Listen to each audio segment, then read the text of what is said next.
یه موزیک شاد مادرشون عزیزانی که دست با آدرجی میزنن.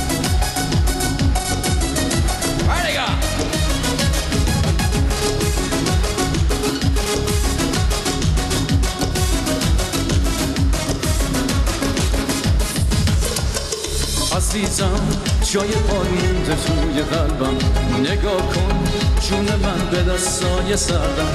اگه تا دستامو بگیری چی میشه؟ از غروره به خدا چیزی کم نمیشه. نبودی بی تو من یه دنیا غم داشتم، حالا میدونم تو زندگیم تو رو کم داشتم. تا ابد تو رو میذارم روی چشمم تو دنیا، بدون که فقط تو رو میخوام. داره کم کم باورم میشه که عاشق شدم، از این که عشق به من دادی مدیون تو هم.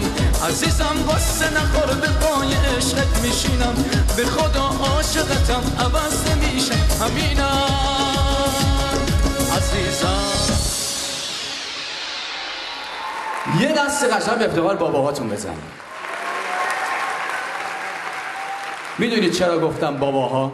به خاطر اینکه عزیزان مردها مظلوم واقع شدن، اصلا دیگه توجه به آقایون نمیشه.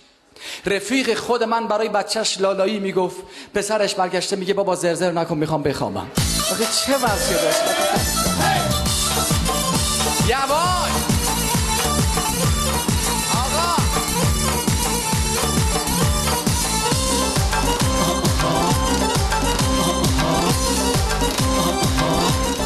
اسمت چیه؟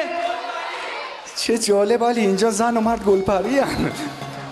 خب یه موزیک پایانی و خداحافظی من از شما.